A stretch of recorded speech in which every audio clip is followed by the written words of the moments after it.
In a small German town called Ulm, nestled along the Danube River, a boy named Albert Einstein was born in 1879, utterly unremarkable to anyone but his family. He didn't speak until he was nearly 4 years old, and when he finally did, he spoke slowly and deliberately, as if testing each word for truth. He was a quiet, observant child, always lost in thought, often mesmerized by the simplest of things: a compass needle dancing with invisible force, a beam of light filtering through dust. Albert wasn't like the other kids. Teachers considered him slow, distracted, sometimes even rude because he questioned everything. He didn't memorize facts for the sake of exams. He wanted to understand how and why the universe worked. As a child, he once held a small compass in his hand for hours, staring in awe as the needle pointed north no matter how he turned it. That magnetic pull, unseen yet powerful, sparked in him a lifelong obsession with invisible forces. While other boys chased balls and shouted on playgrounds, Albert pondered space and time, movement and stillness. His schooling was strict, rigid, and uninspiring: military-style drills and rote memorization. He hated it. He preferred solitude, daydreaming under trees to like scribbling notes and sketches that would later form the basis of his genius. His parents, Herman and Pauline, worried. Was something wrong with their boy? Would he ever fit into the world? Yet beneath that quiet exterior burned an intense curiosity and imagination that would one day revolutionize science itself. When he was a teenager, his family moved to Italy, and eventually Albert found himself studying at the Swiss Federal Polytechnic in Zurich. Even there, he was not the top student. He skipped classes, studied what fascinated him, and often ignored assignments that didn't. But he had a small circle of close friends who saw his brilliance, who listened to him explain the mysteries of physics while sipping coffee in dim cafes. After graduation, he couldn't find a teaching job and ended up working at the Swiss Patent Office. It was boring work, but it gave him time to think, time to dream. And in that quiet office, surrounded by stacks of technical documents, Einstein began to imagine what it would be like to ride alongside a beam of light. What would you see? Would the light stop? Would time stand still? These questions weren't fantasy for him. They were experiments of the mind. By 1905, he had written 4 groundbreaking papers in a single year, what scientists now call his miracle year. One of those papers introduced the theory of special relativity. Another included the equation that would change the world: E=mc². Energy equals mass times the speed of light squared. It meant that a small amount of matter could be turned into an enormous amount of energy, a truth that would later lead to both nuclear power and nuclear weapons. But I was thinking of bombs. He was thinking of beauty, of the elegance in the universe's design. He once said, "The most beautiful experience we can have is the mysterious." He wasn't interested in fame or wealth. He was chasing understanding. Over time, his theories made him world famous. He became a symbol of genius, his wild white hair and kind eyes instantly recognizable. But fame never changed him. He spoke softly, walked slowly, often lost in thought, even in crowds. He loved playing the violin, said music helped him think. He distrusted authority, believed in peace, and spoke out against war, racism, and hatred. When Hitler rose to power, Einstein, a Jew, fled Germany and settled in the United States.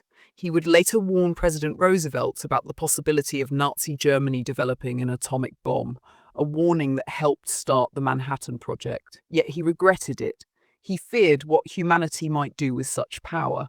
After the war, he became an advocate for disarmament and civil rights, even joining the NAACP and speaking out for Black Americans. In his final years, Einstein lived simply in Princeton, New Jersey. He turned down offers to become the president of Israel. He declined awards and ceremonies. He preferred quiet walks, scribbling equations on scrap paper, talking with students and children. He believed imagination was more important than knowledge. And though his mind remained sharp until the end, his body eventually gave out. He died in 1955 at the age of 76. But the world he left behind was forever changed, not just by his theories, but by his example. He showed that curiosity, kindness, and courage to question the norm could reshape the very fabric of reality. And even today, when a child looks up at the stars and asks why, they are, in a way, continuing the journey that began with a quiet boy, a dancing compass needle, and a dream to understand the invisible forces that guide us all. Part 2 coming next. Just say the word. Part 2. The Relativity of Genius, Einstein's Journey Beyond Equations. Though Albert Einstein had shaken the scientific world with his theory of special relativity, he was not one to stop at success. In fact, the more attention he received, the more he seemed to retreat inward, driven by questions no one else was asking. He didn't want to explain just how light moved through space or how time bent near the speed of it. He wanted to understand everything. Though Albert Einstein had shaken the scientific world with his theory of special relativity, he was not one to stop at success. In fact, the more attention he received, the more he seemed to retreat inward, driven by questions no one else was asking. He didn't want to explain just how light moved through space or how time bent near the speed of it. He wanted to understand everything. He called it the unified field theory, a theory that would explain all forces in the universe with one elegant framework. Gravity, electromagnetism, the building blocks of matter. He believed they were all threads of the same fabric. Most people would have been satisfied with a Nobel Prize, with fame, with history remembering their name. But Einstein saw his work as incomplete.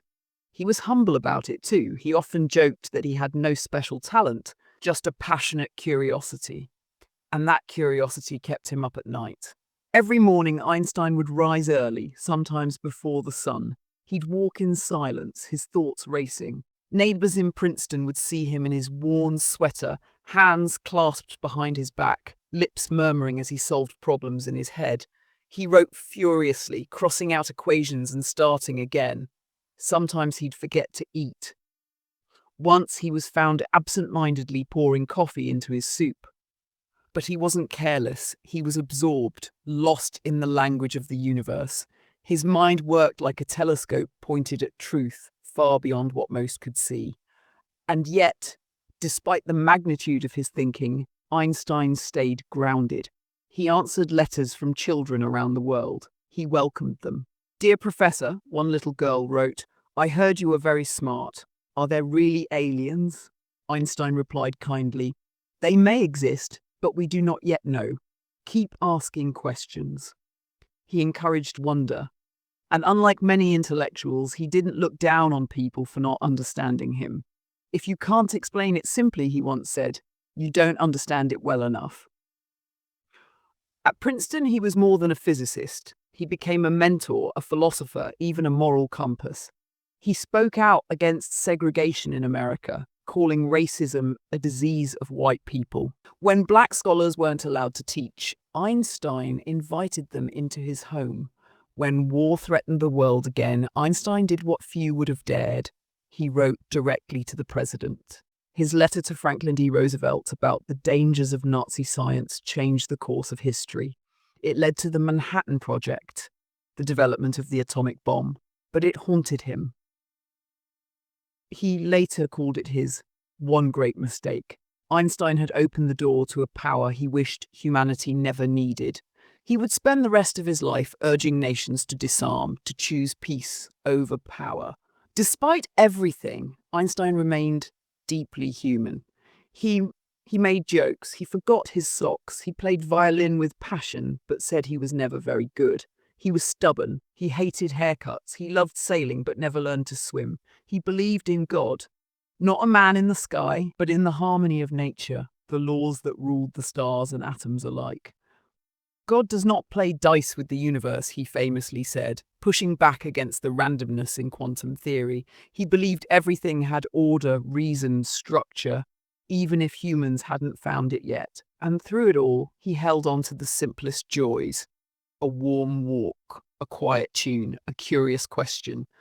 When he passed away in 1955, his final notes and scribbles lay by his hospital bed, unfinished equations chasing his great unified dream. But even in death, Einstein refused to become just a symbol. He had requested no grave, no shrine. His body was cremated, his ashes scattered. He wanted people to remember the ideas, not the man. And yet, the man is hard to forget. Because Albert Einstein wasn't just a physicist, he was a storyteller of the cosmos. He made science human. He made wonder acceptable. And he reminded us that intelligence without imagination is limited. To this day, children learn his name before they know what physics means. His image remains on posters, notebooks, and murals, but his real legacy is quieter, hidden in every question we ask, in every mystery we dare to explore. When we look at the night sky and feel something stir, when we challenge the rules to find deeper truth, when we listen to the silence between answers, that's Einstein, still guiding us, not with certainty, but with curiosity. And maybe, just maybe, that's what genius truly is, the courage to keep asking why, even when the world says that's just how it is. As Albert Einstein grew older, the world began to change rapidly around him. The 20th century was spinning into a frenzy of wars, ideologies, and technological leaps.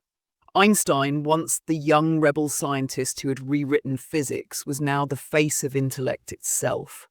His wild hair and warm eyes made him instantly recognizable, almost mythical. But behind that image was a man growing increasingly restless. Though he had become an icon, he never craved fame. In fact, he often found it uncomfortable. People saw the genius, but few understood the man. Behind closed doors, Einstein was wrestling with failure, not of reputation, but of vision. His unified field theory, the great dream of his life, continued to elude him. Every equation he wrote seemed to bring him one step closer, then two steps back. Colleagues began to dismiss it as an impossible quest, a relic of the past. But Einstein would not let go, not because of pride, but because he believed the universe was meant to be understood. It wasn't chaos, it was poetry in motion, and he was determined to find its rhyme. During these years, Einstein also grew more outspoken. He wasn't just a scientist now, he was a voice for justice. In a world still healing from war, he used his influence to speak against nuclear arms, against racism, against oppression. He supported the civil rights movement in the United States. He advocated for global peace. But not everyone appreciated his activism. The FBI kept a file on him, over 1,400 pages long, suspecting him of being a communist sympathizer during the Red Scare. His mail was monitored, his phone tapped. But Einstein didn't care. He had lived through the rise of fascism in Germany. He had seen what silence could cost. So he spoke louder, bolder, even when it was dangerous. At the same time, his personal life remained complex. Einstein had always been somewhat distant from his family. He loved deeply, but struggled to express it. His relationship with his first wife, Mileva, had been strained, filled with the pressures of ambition and expectation. His second marriage to his cousin Elsa was more peaceful, but still filled with the emotional distance of a man consumed by ideas. He was a better friend than a husband, a better mentor than a father. And he knew it. He once wrote to his son, "Life is like riding a bicycle. To keep your balance, you must keep moving."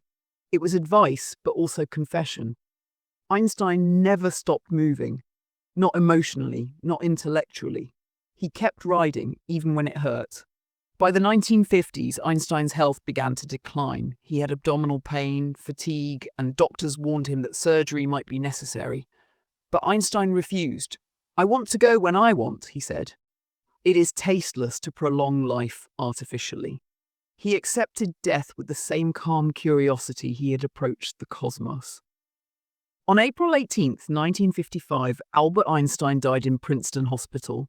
He was 76 years old, but even in death, the world could not let him go quietly. Without permission, the doctor who performed the autopsy removed Einstein's brain, hoping to discover the source of his genius. It was sliced, photographed, and studied for decades. But the true source of Einstein's brilliance wasn't in his tissue. It was in his vision, his courage, his refusal to accept limits. Einstein once said, "I have no special talents. I am only passionately curious." That was his gift, not just intellect, but relentless curiosity. He asked questions no one else thought to ask, and he kept asking even when the answers were incomplete. He wasn't afraid to be wrong. He wasn't afraid to start over. And he wasn't afraid to challenge the greatest assumptions of his time. That's why he changed the world. Not just with math, but with imagination. Today, Einstein's theories continue to shape science. GPS wouldn't work without relativity. Black holes, gravitational waves, the expansion of the universe, all ideas sparked by the mind of one man walking through Swiss streets, daydreaming about light. But beyond science, Einstein gave us something greater: permission to wonder, to doubt, to think differently, to see the world not as fixed and final, but as a puzzle worth solving. And maybe that's what makes his story so powerful, because it's not just a story about genius. It's a story about what happens when someone dares to believe that knowledge is endless, that the universe is knowable, and that the questions we ask might just be the most important part of who we are.